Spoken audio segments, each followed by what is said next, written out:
Hola, ¿cómo están? En esta ocasión vamos a hablar sobre la tabla periódica y las propiedades periódicas. La tabla periódica surge como una necesidad de organizar los elementos que se iban descubriendo en la naturaleza en un sistema simple y sencillo y fácilmente recuperable. Pasamos por muchos sistemas de organización, pero el sistema que se mantiene hasta el día de hoy fue diseñado por el científico ruso Dmitry Mendeleev a finales de los 1800. En el 2019 la tabla periódica cumplió 150 años de diseñado. Y Dmitry Mendeleev basa su sistema de organización en un conjunto de propiedades a las que él llamó propiedades periódicas, que son propiedades que se repiten cada cierta cantidad de elementos y que se pueden comportar de una manera predecible. Dmitry lo que propone era agrupar los elementos que poseían más o menos las mismas propiedades y ponerlo al lado de elementos que poseían propiedades similares. Así quedó con este sistema de organización. Dmitry Mendeleev fue incluso en su momento acusado de plagio, pues su tabla periódica era muy similar a la publicada meses antes por otro científico, pero Dmitry Mendeleev se ganó el reconocimiento porque su sistema no solo daba la organización de los elementos, sino que además predecía propiedades para elementos que aún no se conocían. A partir de las propiedades, él decía que tenía que haber un elemento que cumpliera tal y cual propiedad y que su ubicación en la tabla periódica iba a ser esta. Y eso fue lo que hizo que Dmitry fuera conocido y reconocido por encima de su compañero. En la tabla periódica yo tengo 18 columnas numeradas de la 1 a la 18 o divididas en dos grandes grupos llamados grupos A y grupos B. Y tengo 7 filas o periodos donde yo voy a distribuir los elementos. En la tabla periódica está dividida en grandes bloques, donde yo tengo un bloque llamado bloque S, donde se encuentran los elementos cuya configuración electrónica termina en S, el bloque P, donde se encuentran los elementos que su configuración electrónica termina en el bloque P, el bloque D, donde se encuentran los elementos que su configuración electrónica termina en D, y el bloque F, donde están los elementos que terminan en F. Los elementos del bloque S y del bloque P son los llamados elementos representativos. Los elementos que se encuentran en el bloque D constituyen los grupos B de la tabla periódica y son los llamados metales de transición. Los elementos que se encuentran aquí abajo, en el bloque F, son los elementos también conocidos como metales de transición interna.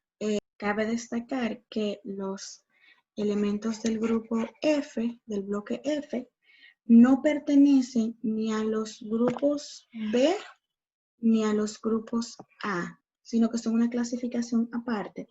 Si se fijan, aquí abajo se repite el número 6 y el número 7, porque esos elementos deberían ir incluidos aquí,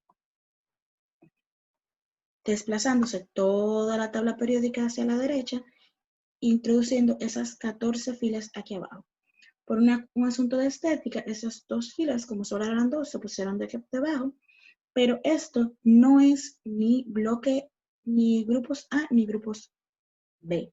Simplemente es el bloque F, algo así como ellos y sus circunstancias. Ellos están aparte, pero pertenecen a estos periodos, el periodo 6 y el periodo 7.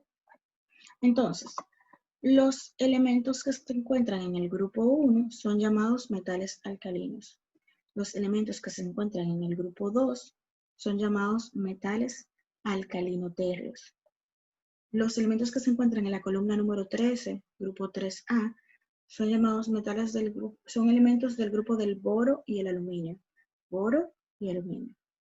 Los de la columna 14, grupo 4A, son los elementos del carbono y el silicio. Los del 5A, piensan aquí arriba, con el nitrógeno, son los llamados nicógenos. Los de la columna 16, el 6A, son los llamados calcógenos. Los del 17 son los llamados halógenos y los del 18 son los famosos gases nobles. Todos los elementos que se encuentran en el bloque D constituyen un grupo de metales llamados metales de transición, llamados así porque sus propiedades sirven de transición entre los metales alcalino-térreos y los elementos que se encuentran aquí, donde comienzan a aparecer los semimetales o metaloides. Y por último, los elementos que se encuentran aquí debajo son divididos en los lantánidos, porque se encuentran después del lantano, y los actínidos, porque se encuentran después del actínio. Aquí estaría el lantano, aquí estaría el actínio, entonces esta serie sería la de los lantánidos y esta serie sería la de los actínidos.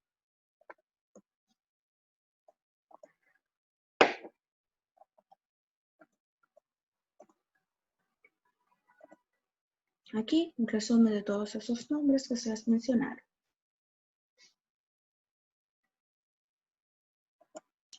Ahora, la tabla periódica está organizada según propiedades periódicas, pero ¿cuáles son las propiedades periódicas?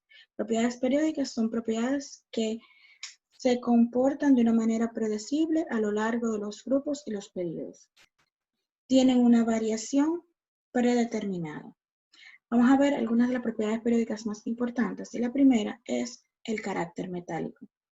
Si nos fijamos en una tabla periódica, todos los metales están agrupados del lado izquierdo de la tabla periódica y los no metales se encuentran del lado derecho. Entonces, es posible decir que las características de metal, esas características físicas asociadas al metal, como son la conductividad, la maleabilidad, la reactividad, la conducción de calor y electricidad, se encuentran ubicadas hacia la izquierda de la tabla periódica. Y los no metales se encuentran hacia la derecha de la tabla periódica. Los no metales van a tener todas las propiedades contrarias. Son gases o líquidos, no conducen bien la electricidad del calor, no son sólidos. Entonces, esas propiedades que tienen los no metales están en el lado derecho de la tabla periódica. Entonces, entre los metales y los no metales hay un grupo pequeño de elementos que se llaman elementos metaloides o semimetales, que son los elementos en los que las propiedades van cambiando de una a otra. Entonces, esos elementos tienen la particularidad de que pueden comportarse como metal en un momento determinado y pueden comportarse como no metal en otro momento. El caso, por ejemplo, del silicio, que es un semiconductor. No es un buen conductor del calor y la electricidad, no es un aislante, sino que es un semiconductor. Otra propiedad periódica es el radio atómico. El radio atómico se define como la mitad de la distancia entre dos núcleos adyacentes de átomos del mismo elemento, o la distancia que hay entre el núcleo de un elemento, de un átomo, y su capa más externa. Básicamente, cuando yo tengo dos átomos, uno del lado del otro, la distancia que hay entre los dos núcleos es igual al diámetro del átomo. Así que la mitad de esa distancia, de aquí a aquí, sería el radio. Otra propiedad periódica importante es la energía de ionización. La energía de ionización es la cantidad de energía que se debe administrar a un átomo para que libere un electrón y forme un catión. En términos simples, es cuánto dinero habría que darle a un átomo para que me venda un electrón. El átomo me vende un electrón por 100 pesos, 200 pesos, 1000 pesos. ¿Cuánto dinero necesita el átomo para darme ese electrón? Cuando el átomo yo le dé esa cantidad de dinero, él se queda con carga positiva y me entrega un electrón. Cuando se queda con carga positiva, se forma un catión. La propiedad contraria es la afinidad electrónica. La afinidad electrónica es la energía que libera el átomo cuando acepta un electrón y se convierte en un anión. En este caso es la cantidad de energía, la cantidad de dinero que el átomo está dispuesto a pagar por ese electrón. ¿Cuánto yo necesito ese electrón? Y dependiendo de qué tanto yo necesite ese electrón, pues yo voy a estar más dispuesta a pagar por él o no. Hay átomos que andan buscando desesperadamente un electrón para completar su octeto y hay átomos que realmente no lo necesitan. Entonces hay átomos que van a pagar mucho más caro un electrón que otros. Ahora, cuando el átomo acepta el electrón y se convierte en un anión, libera energía. Y esa energía es lo que se llama afinidad electrónica. Ahora, en ocasiones, la transferencia de electrones no es total. No es que el electrón se va de un átomo a otro. No se forma un anión y se forma un catión, sino que el electrón se queda en un espacio común entre los dos átomos. En ese tipo de compuestos en los que el electrón pertenece a los dos átomos, se da una propiedad periódica llamada electronegatividad. La electronegatividad lo que mide es la tendencia del átomo de atraer hacia su núcleo los electrones compartidos en un enlace. En un enlace yo pongo un electrón y tú pones un electrón. Este electrón queda a mitad de camino entre tú y yo. Ahora, ¿cuál de los dos tiene más fuerza? El que tenga más fuerza va a atraer ambos electrones hacia su centro. Y eso es lo que mide la electronegatividad. ¿Con qué fuerza yo estoy jalando los electrones que estamos compartiendo? Lo que va a crear que los electrones se vayan para un lado y se desplace toda la nube de electrones de la molécula. Hay otras propiedades periódicas como son la densidad, el número atómico, el radio iónico, la carga nuclear efectiva, la estructura atómica, la estructura electrónica, el estado de oxidación o las valencias, pero lo que no es una propiedad electrónica, aunque podría confundirnos, es la masa atómica. La masa atómica no es una propiedad periódica porque no tiene un comportamiento periódico. Se dan casos entre los metales de transición en los que un metal tiene más masa de la que debería tener por su posición o menos masa de la que debería tener por su posición. Entonces, es por eso que la masa atómica no es considerada una propiedad periódica. Además de que la masa está sujeta a los isótopos. Entonces, como está sujeta a los isótopos, va a variar drásticamente entre un isótopo y otro y por lo tanto me va a afectar no las propiedades del elemento, pero me afectaría su posición en la tabla periódica. Por eso no se puede considerar una propiedad periódica. Entonces, ¿cómo varían las propiedades periódicas en la tabla periódica? El carácter metálico y el radioatómico, lo dijimos ahorita, el carácter metálico, todos los metales de la tabla periódica se encuentran de este lado y todos los no metales se encuentran de este lado. Entonces, el carácter metálico aumenta de derecha a izquierda y aumenta de arriba hacia abajo.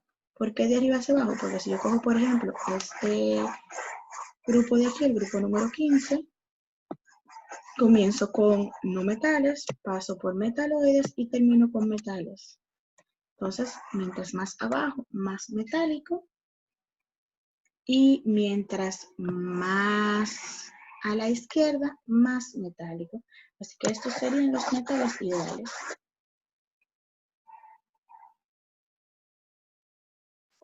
En cuanto a la afinidad electrónica, la energía de ionización y la electronegatividad varían de forma totalmente contraria. La afinidad electrónica, la energía de ionización y la electronegatividad aumentan de abajo hacia arriba y de izquierda a derecha, siendo el elemento que está aquí, el flúor, el elemento que más le gustan los electrones. Entonces, el flúor, si está compartiendo un electrón, lo ala para su lado.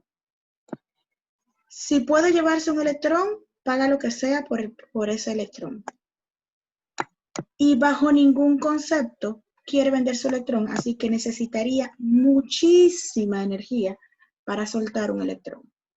Este elemento no quiere dar sus electrones, quiere los electrones de otro, y si los está compartiendo, trata de llevárselos. Sin embargo, aquí abajo están los elementos de menor electronegatividad, están los elementos que no quieren electrones, que lo dan muy fácil y que si están en un enlace covalente, no intentan llevárselo para su lado, sino que dejan fácilmente que se vaya para el otro lado.